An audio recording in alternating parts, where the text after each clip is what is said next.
So my name is Mikko. I'm a global cybersecurity expert. So how do you become an expert? I can tell you. You pick a field, then you work in the field forever. And then eventually everybody will assume that you are an expert because you've been working in the field forever. That's what I've done. I started analyzing viruses when they were still spreading on floppy disks, like this.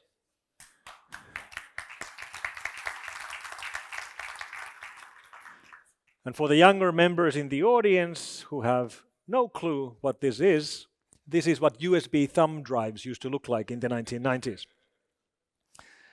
Today it feels almost ridiculous that worms, viruses, malware spreading on these could have been a real problem, but it was a very real problem in the 1980s and 1990s. It was a slower problem because malware spreading on physical media like floppies requires us to travel. This floppy is actually really infected. It carries a boot sector virus called form.a from 1991, which I analyzed back then in 1991. And for this virus, or boot sector virus, to spread from one company to another, from one city to another, from one country to another, it required someone to travel and carry the physical thing with them. That's the only way it would spread. So the spreading speeds of the early malware were exactly the same as spreading speeds of things like flu or COVID-19. It requires humans to travel. But just like COVID-19 spread worldwide, even to the most remote towns and villages everywhere, these early viruses did exactly the same thing. We even found early viruses from the space station and from research stations on Antarctica. They really go everywhere. But today, we live in a different world. And today, the topic is Russia. Russia. So what do you think about when you think about Russia?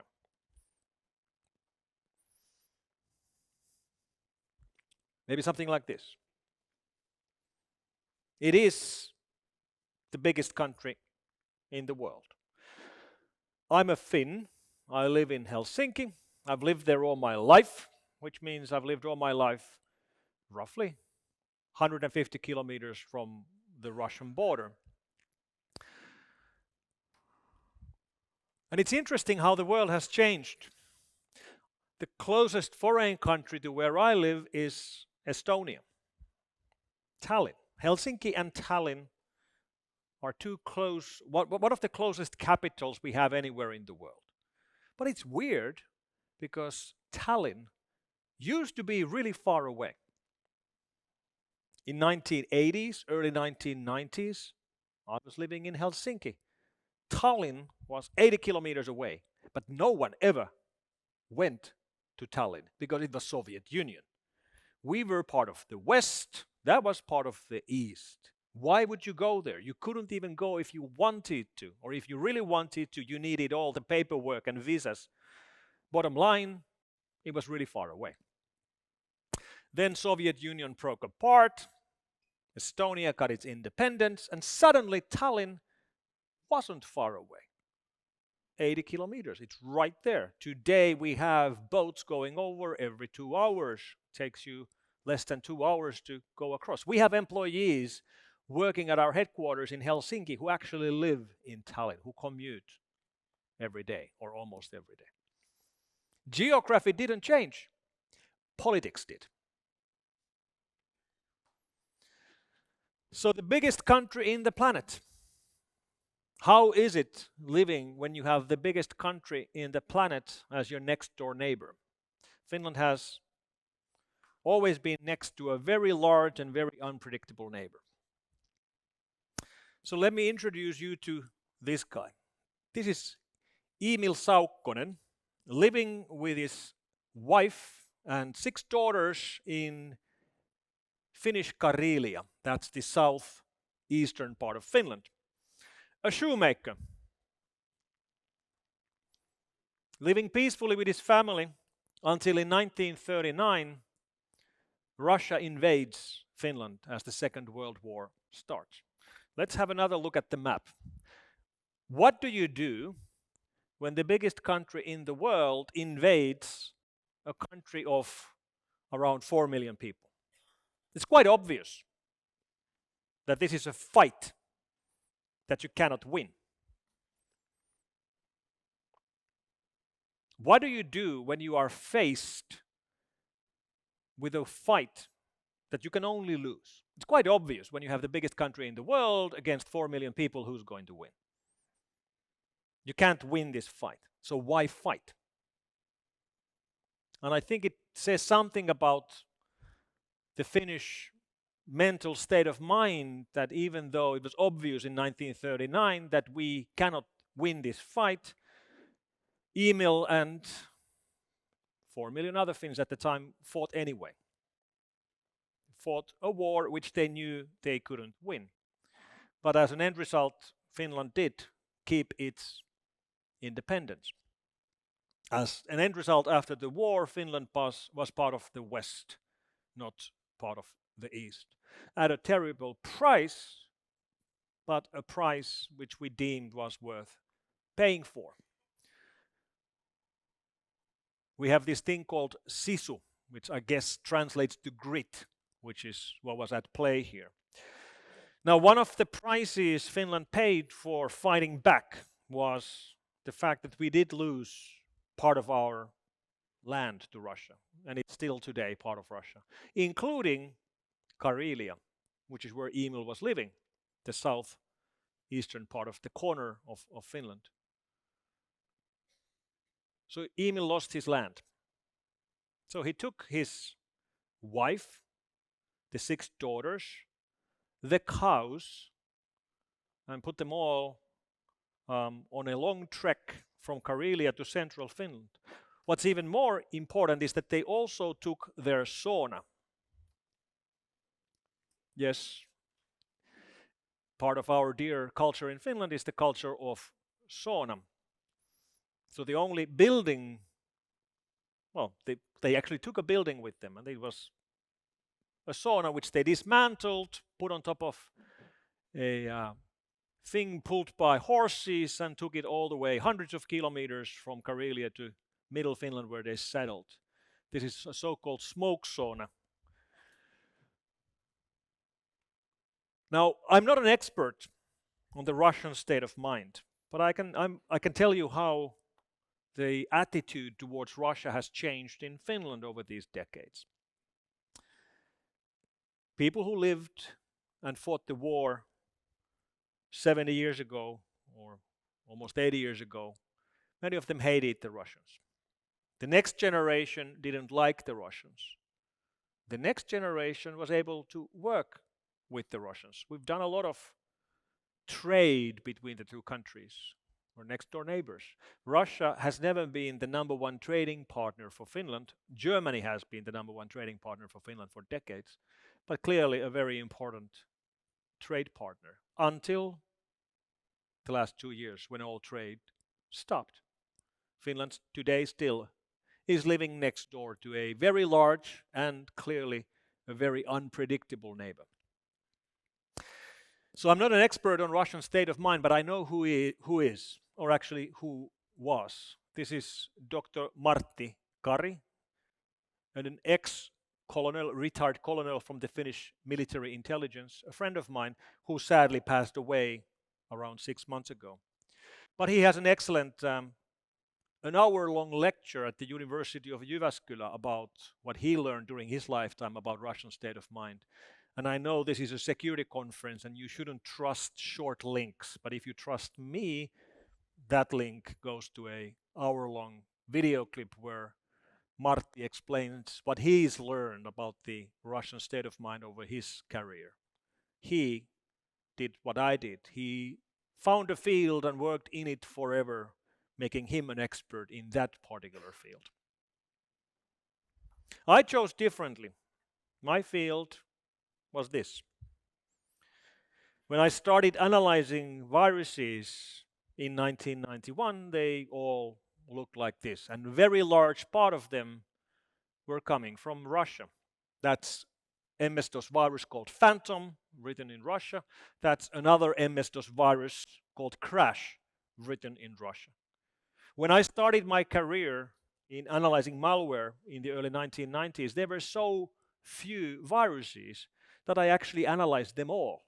I reverse engineered every single virus we knew at the time. We had found viruses for a couple of years before I started, including Brain, which was the very first PC virus, written in 1986, 5 years before I started in this field. But there were so few samples that I collected them all and I reverse engineered them all, making me a subject matter expert because I had analyzed all the viruses there were. That's not something you could do anymore. That's not something you would have been able to do for decades anymore. But back then, it was still possible. And these are MS-DOS viruses. We'll hear a lot about Windows security later today, including Alex after me will speak about operating system security. And of course, Windows is the second most common operating system on the planet. But these are examples of malware spreading on Microsoft platforms, which is not Windows. Before Windows, MS-DOS was the king. When I started, it was MS-DOS 3, 3.3, then 5, then 6.2.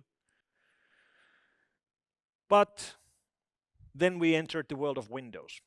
In fact, I found the first Windows virus in history in 1992, a virus called WinVer, like Windows virus, which, interestingly enough, was not written in Russia. Of all places, it was written in Sweden. But that's a historic change because that started the problem that we're still fighting today, which is Windows malware. We've gone through different eras of malware over these decades. One Russian sample I was working with extensively wasn't running on MS-DOS or Windows or Linux. It was running on Symbian. Remember Nokia? Nokia, which is still today one of the largest companies in Finland, which still today has over 80,000 employees, but which isn't a consumer brand anymore because you, unlike 25 years ago when you would have been holding a Nokia in your pocket, today you have an iPhone or an Android in your pocket. However, the iPhone or Android that you have in your pocket, which might not be made by Nokia, is still very likely to go online using Nokia technology. In fact, the guy who started the company where I work, he started the company in 1988. He's still our chairman today, and he was the chairman of Nokia for around 6 years, including during the crucial time when Nokia sold the dying mobile phone business to Microsoft for $5.5 billion US, and then Nokia used that money to purchase Alcatel-Lucent, converting Nokia from a mobile phone handset maker into a mobile phone base station maker. And today, your 4G and 5G connections are highly likely to go through a Nokia base station. So you don't see Nokia anywhere on your device, but you are going online using their technology. This thing here is ComWarrior, one of the early viruses written to spread on these Symbian-based devices, spreading over Bluetooth. So how does it work? The phone in the hand, that's my hand, over there is infected with ComWarrior. I'm running it, and these 5 phones are clean. When I execute it, they get infected like that. Bluetooth used to be a really effective way of spreading malware. This Russian-made virus was going around the world as people were traveling with infected phones in their pockets. And this is a great example on how user interfaces matter. Why would you ever become infected by a Bluetooth virus? Like if someone tries beaming you a Bluetooth file, in this case a sys installation file, which is what Symbian archives used to be called. Like, why would you accept it? Why would you install it? What an idiot. Why would you take that? Well, the users weren't stupid. At the time, the user interface of these early devices worked so that if you received a Bluetooth file transmission, the prompt you received on your phone took over the screen. What this means is that you had a phone in your pocket. There was someone else in the same room with an infected phone, and he would be beaming it over and over again to your device, but you won't notice anything because the phone is in your pocket. Then, half an hour later, you decide to make a phone call. So you take your phone out of your pocket to make a call, only to realize that you can't make a call. There's no way. The user interface doesn't allow you to make a call. Instead, you have to answer the question. And the question is, would you like to receive this file from this sender, showing you a file name and an unknown sender? You have two options, yes or no. Those are the only options you have. You can't make a call. You have to select that, yes, I would like to receive this file, or no, I don't want this file. And when you click no, the infected phone will immediately send the file to you again. So you get the same prompt again, immediately. So to the user, it looks like no doesn't work. So you can imagine how the user behaves. He takes the phone out of his pocket to make a phone call. He can't make a call. And no doesn't work. And you have to make the call. What is this thing? Why am I being bombarded with this question, and why doesn't no work? I have to make the call. Maybe yes would be the right answer to be able to make the call. And then you're infected, and now you're beaming it to anyone else who's close enough to you. How could you have avoided this? Simply leave the room. Walk outside. Walk out of the range of Bluetooth and the prompt disappears. But this isn't obvious. Like, I'm getting this weird message, let me walk out of the room. It doesn't make any sense. How did we solve this problem?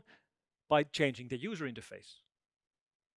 Nokia changed the user interface so that when you click yes or no, it will remember the answer for 30 minutes. It won't ask you again. That's it. That changed, and we got rid of Bluetooth viruses on these early devices. Around the same time, we started to see Russian malware gangs becoming more and more organized. They were starting to gather themselves in groups. They started to set up forums and chats and discussion places. This was before Tor time, so all of these forums and websites and chats were in public web. You would have to register to gain access to sites like GangsterBucks or iFrameBiz. But already in these early times, you could see the impression these online criminals were trying to create about themselves. Like, come and join us. There's a lot of easy money to be made. Make money, buy nice cars, impress the ladies, make yourself look powerful and scary. Plenty of these Russian websites and organizations were operating at the time. Some of the more famous included Carter Planet, which was run, or one of the leaders was this guy, Script. Here's an old screenshot which I took in 2003. So this is 20 years old, where he's selling stolen credit cards. And we are still seeing exactly the same thing happening today in 2023. Stolen credit cards are still being sold by Russian online criminals today in online forums, although today it wouldn't be on public web. It would be in Tor. But the same idea stands. And they would also actively recruit new members in these forums. They were running ads on other sites. They were making videos to promote their lifestyle. Come and join us. We're we're inevitable. Come get DOPs or cash orders. Be independent. This is a flash video I downloaded from one of these sites 20 years ago. Come and join Carter Planet. Next step, full automation of infecting more victims. This is Black Hole. Some of you will remember this exploit kit 15 years ago. Fully automated way of dropping a piece of code on a hacked website. The busier or more active the website was, the more victims you would gain. And this would automatically fingerprint every user who would visit the website. Who is the user? Where in the world is he or she coming from? What operating system? Which browser? Which version of the browser? What kind of plugins does he or she have? Flash or Java or something even worse? This was still the time when we were running vulnerable plugins inside vulnerable browsers. Today, it's surprisingly hard to hack someone through their browsers. We've improved a lot, but back then, that was the norm. Of the infected users right here, you can see that they get infected with Java vulnerabilities or PDF vulnerabilities, and you could see where the infected users were coming from. Fully automated, run by figures like these. On the left, Dmitry Feratov, known online as Ponch. In the center, Roman Zeleznev, and on the right, Yevgeny Bogachev of the Zeus botnet fame. Zeus, which was especially used to drop banking trojans on your infected computers. Then later, when you were doing online banking on the infected machine, Zeus would inject extra transactions into your banking session. So it wouldn't do anything at all. It would just sit and wait on your Windows computer until weeks later you decide to go and pay some bills. Like you actively yourself go and log into an online bank to pay 4 bills, and Zeus would automatically insert a 5th bill, which you don't see on your screen at all. But then when you type in and accept the transactions, you're going to accept the 5th bill as well. And that's how they stole the money. And this was completely invisible on your screen. Yevgeny was later apprehended by Russian authorities, and we don't fully know what happened, but what seems that happened was that Yevgeny was given an offer he couldn't refuse, which was basically, you're not going to get prosecuted, you can walk away, but we would like to get you a botnet. And a botnet like this, with hundreds of thousands of infected endpoints around the world, is valuable, very valuable to governments, because now they can find infected endpoints inside organizations they would be interested in. Now, we don't know for a fact if this is exactly what happened, but that's what legends say. What we do know is that Yevgeny walked. We don't know where he is today. Of course, he should be prosecuted not just for cyber crimes, but also for crimes against good taste. Like, what the hell is that, Yevgeny? So these guys made a killing with cybercrime already a decade ago. How do Russian online criminals spend their money? Well, you know how they spend their money. This is Garim Baratov. This here is Maxim Boyko. They go and buy nice cars. They also invest their some of their proceedings to organize their attacks better.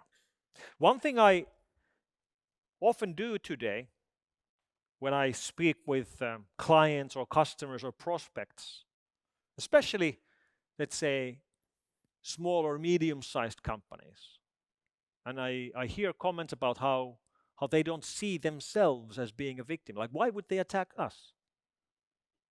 What I always tell them is that, why don't you take your Tor browser and go to this URL, and I give them a URL for Clop or Alpha or RansomX or Quantum or Lockbit. That's the leak side of Lockbit, a Russian ransomware gang. And I tell these CISOs or CIOs of small and medium-sized companies to just go to the site and scroll around. Just look at the other victims and look at how much money they're being asked. And then look where in the world are the other victims and in which businesses the other victims of this ransomware gang are. And they will find victims of all sizes in all business areas from all over the world. Right next to each other, they'll have a furniture manufacturer from Copenhagen, Denmark, and then a steel factory from Sao Paulo, Brazil, and then a grocery store chain from the United States. Everywhere in the world, small and large, which nicely opens the eyes of companies that, there's nothing I mean, if these companies got hit, there's nothing that would prevent me from getting hit. Because for most of these attackers, especially ransomware gangs, they simply buy access to these networks from initial access brokers who find their way into these networks because they have a vulnerability.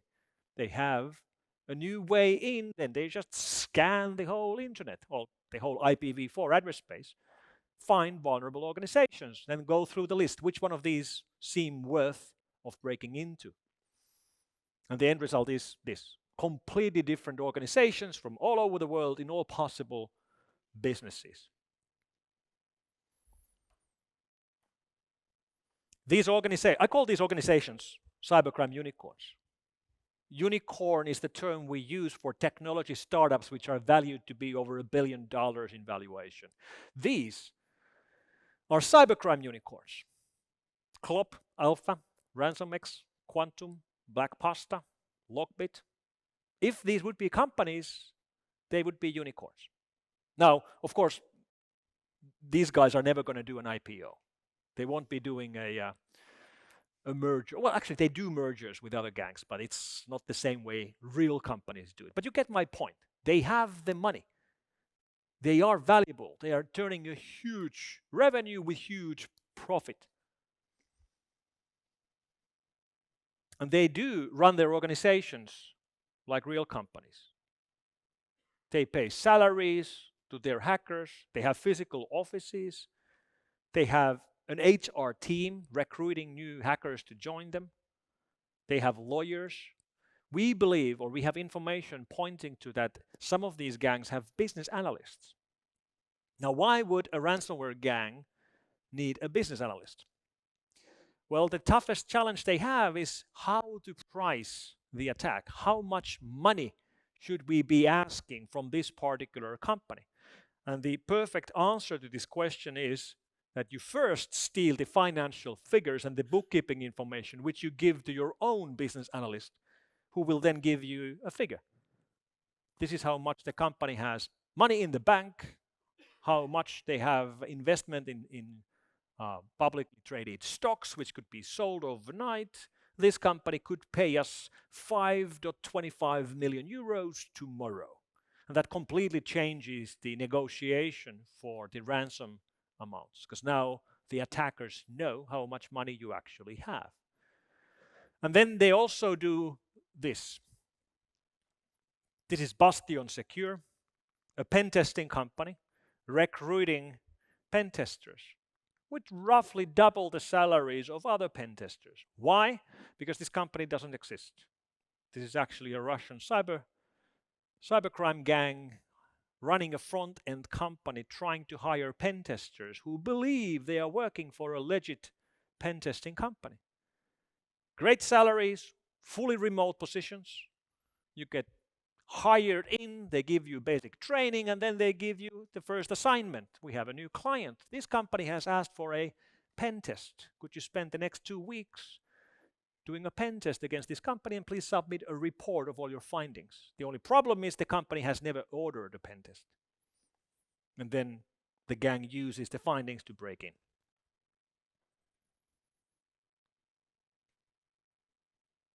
So let's talk a little bit more about Estonia. Estonia also made the headlines 20 years ago when they became the victim of what's now known as Web War 1. Estonia wanted to remove some of the old statues of Russian war heroes from their capital, which then resulted in real-world riots by the Russian minority, which then expanded to online riots. First time we saw countrywide denial of service attacks against all kinds of infrastructure in one single country. Estonia is probably the most digital country in the world today. It's a fascinating story, which I'm not going to go into now because I will give you another piece of homework. Because I run a podcast with a friend of mine, Tomi Tuominen, who's actually the CSO for Volt, which is I see is operating here in Croatia as well. But you can't listen to this podcast because it's in Finnish. with one exception. We did one special episode with this guy, and this is Thomas Hendrik Ilves, the previous president of Estonia. It's 2 hours long podcast where this guy tells how they built the most digital country in the world. Fascinating stories. When you have 2 hours to kill, when you're driving, I don't know, to Zagreb from here, again, if you trust me, you're willing to click on that short link, which takes you to YouTube. You can download it as an MP3 or a YouTube video. One guy he mentions in this podcast is this, Yevgeny Kaspersky. Russia is the biggest country on the planet, a country filled with great technical universities. Tons of excellent engineers, researchers, and programmers are coming from Russia. So isn't it a little bit weird that Russia doesn't really export any of its technology? Sure, Kaspersky is an exception, but beyond Kaspersky, how many Russian technology companies can you name? Can you name Russian mobile phone manufacturers? Russian laptop makers? They exist, but they don't operate outside of Russia, which is interesting. It's even more interesting when you compare to China.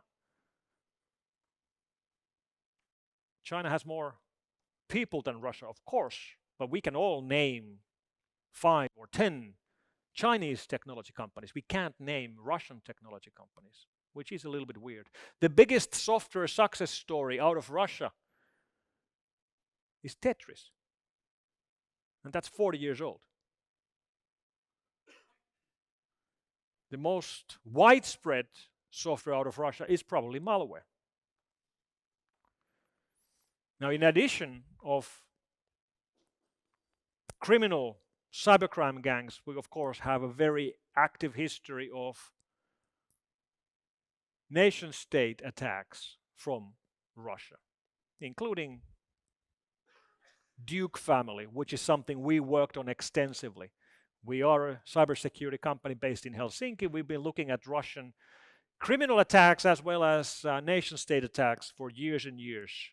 I've done a lot of research into specific families which we have attributed back to Russian government over these years. Interestingly, when I go back and look at my notes, this is, for example, from 2013, so 10 years ago, they were already using Ukrainian documents as baits and booby traps 10 years ago. They also were using Dutch booby traps at the time. But one big shift we saw in the attitudes towards Russian criminals and Russian nation-state attackers started 3 years ago. Evil Corp or R-Evil or Dridex, this gang was behind some of the most high-profile attacks against infrastructure in the United States we've ever seen. They were also very high-profile in the lifestyle. In the center here we have the Lamborghini belonging to Maxim Yakubets. His arms sergeants on both sides of him are driving Audis, so the big boss gets the Lambo, number twos get the Audis. That's the way it works in these circles. And let me play you a short clip of Maxim showing off his Lambo.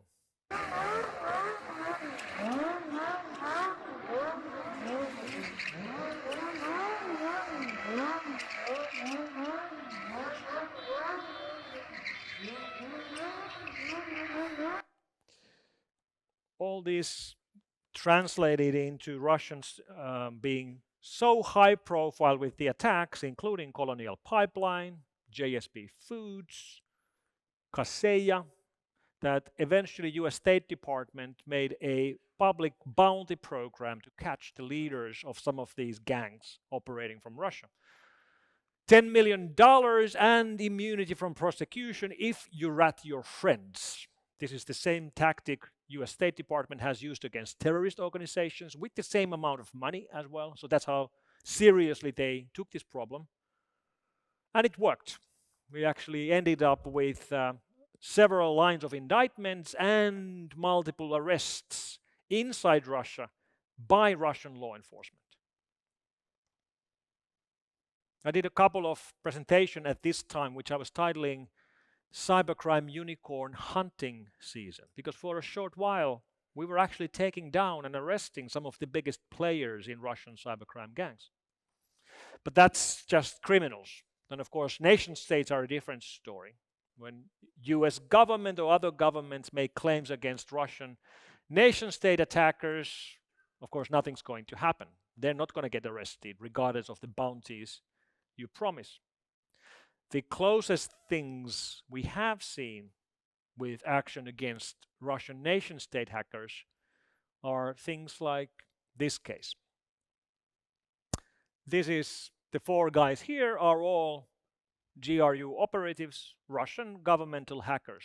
The guy whose face has been taken away is actually a diplomat working for Russian government in The Hague, in the Netherlands. He's welcoming at the Schiphol airport these four hackers. Then they rent a car and drive from Schiphol to The Hague and check into this Marriott. I've been in this Marriott maybe a dozen times or 20 times because this is the closest hotel to Europol. Whenever you visit Europol, you stay in this.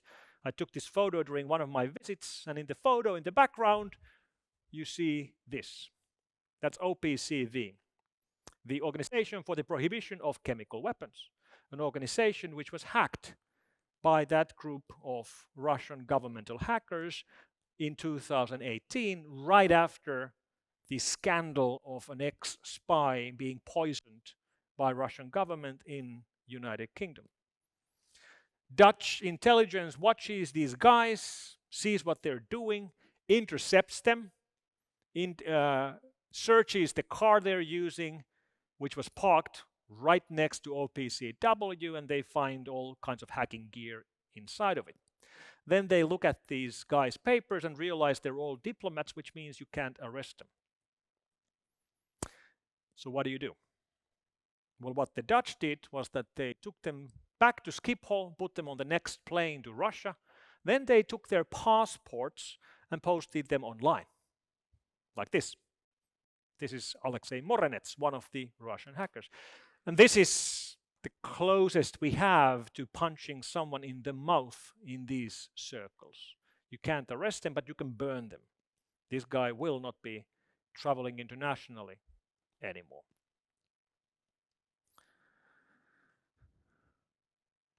So what stopped the cybercrime unicorn hunting season? This. 27th of February last year, when Russia brutally invaded Ukraine. Attention shifted.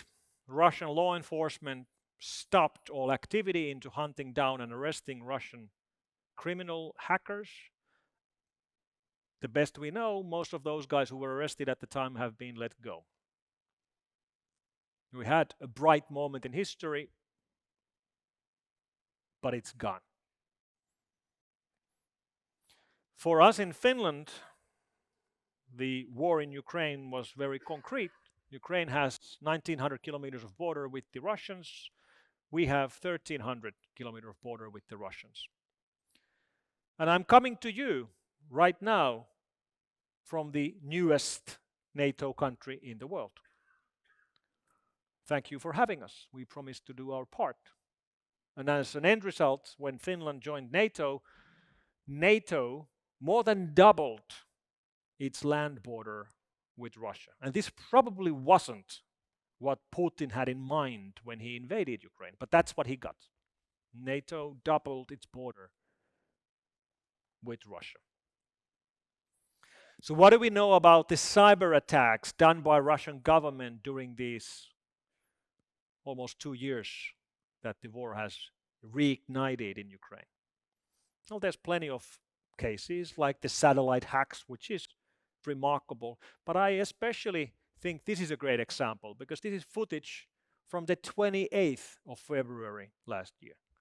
War has just started. This is the land border between Ukraine and Poland. People, mostly women and children, trying to escape the scene of the war to safety of Poland. And there's massive queues on Ukraine-Poland border. The borders are open, but it takes 48 hours to cross the border, or 24 hours to cross the border. People are standing in freezing rain. Why? Because hackers working for the Russian government have wiped the computers of Ukrainian border control. The borders are open, but the computers are down. Everything is being done with pen and paper. This, my friends, this is what cyber war looks like. It looks like women and children standing in freezing rain, unable to cross the border because computers are down. Granted, we were waiting probably for much more spectacular attacks from Russian government, but that's what we've seen so far. And then we, of course, have also this large amount of patriotic hackers or hacktivists working on both sides. In the beginning of the war, we had more groups supporting Ukraine. Today, we have more independent groups supporting Russia than Ukraine. So this has shifted as well. Some of the most famous of these groups include No Name or No Name 57, Hacksnet, and Killnet. This is Killmilk, the leader of Killnet. Why is he calling himself Killmilk? I have no idea. But he likes to post videos on YouTube. I'll play you one, in which he's driving his Mercedes to the countryside. Then he's taking the flag of United States and the flag of NATO and making a grave for them and then burying. But it's not enough for him to bury these flags. What a nice guy. No Name 57, another example of these gangs which appeared seemingly out of nowhere when the war reignited, is more into denial of service attacks. They keep posting targets online. Interestingly, most of the attacks they do are from IoT botnets. So they have large botnets which are not made up of infected computers. They're made up of infected doorbells, and printers, and security cameras, and home routers. Things which are harder to secure than traditional computers because people don't think about them as computers. So what's the way out of this conflict? What's the way out of this war? Well, I agree with our previous Prime Minister of Finland, Miss Sanna Marin. She was asked this question in Prague during one of the meetings. Miss Prime Minister, what's the way out of this conflict? Her answer, the way out of this conflict is for Russia to leave Ukraine. That's the way out of this conflict. It's as simple as that, right? As simple as that. Russia leaves, conflict is over.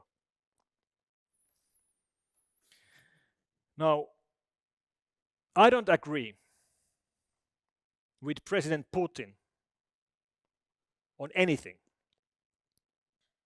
But he did get one thing right. In 2016, he was speaking to university students when he made this comment. Интеллект – это будущее не только России, это будущее всего человечества. Здесь колоссальные возможности и трудно прогнозируемые сегодня угрозы. Тот, кто станет лидером в этой сфере, будет властелином мира. Whoever becomes the leader in artificial intelligence will become the ruler of the world. That probably is correct. If you imagine the possibility that one day we would have superhuman AI at our disposal, the one who creates that will win everything. They will be superior in everything. They will win every competition. They will have better products. They will win every war. That's what he's saying, and he's probably right. This leaves us with one last question. Question about the sauna. Emil's sauna, the sauna that he took with him when he left Karelia with his wife and the 6 daughters and the sauna. Well, the sauna is still standing today. This photo is from last year. It's over 100 years old. It still operates today. You see, during the long trek from Karelia to central Finland, the family had 7th daughter, the last daughter, and they named her Rauha, which in Finnish means peace. This was 2 months after the war ended. And the 7th daughter of Rauha eventually moved from central Finland to Helsinki, got married and had 3 sons. I am the middle of those 3 sons. And in 1984, my mom, Rauha, bought me a computer, a Commodore 64. I still have the computer. I still have even the receipt. This is March 1984. Pay attention. The floppy drive I got cost more money than the actual computer. I wrote my first commercial published programs on this computer. This is how I ended up working in this field. Thank you very much.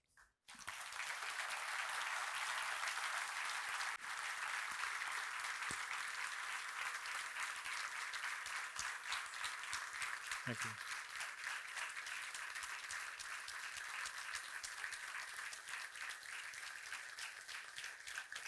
Thank you. We'll take a couple of questions, and to make sure we get questions, the first question will get a copy of my latest book.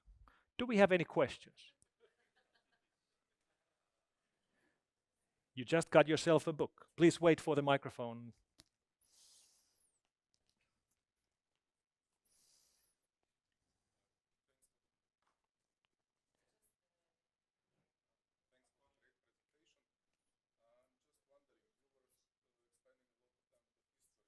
They're coming from Russia. I'm just wondering, do you have any statistics about the overall share of, if you look at the per country who are now producing the viruses? Mm-hmm. Do you have any general idea, you know, United States, Russia, Asia, and so on?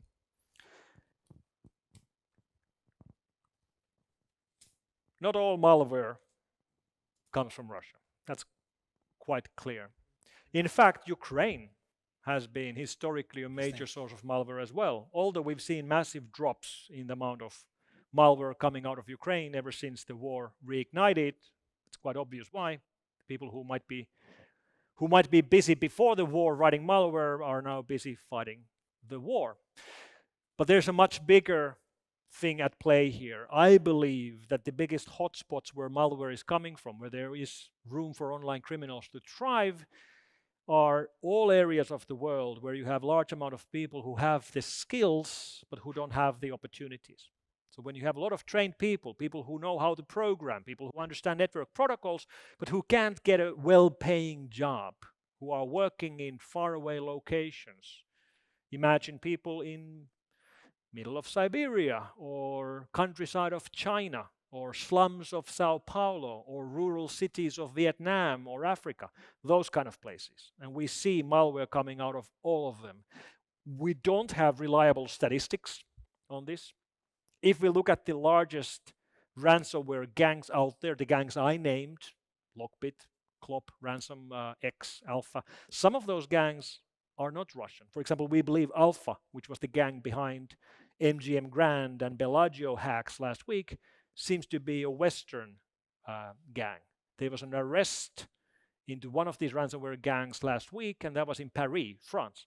So it's not that black and white. They're not all coming from Russia. But yes, we are seeing much more cybercrime coming from Russia than we should per capita. It's been a historic problem, and it doesn't seem to be going away anytime soon. And you got a copy of this book. Do we have other questions? Over there. Thank you.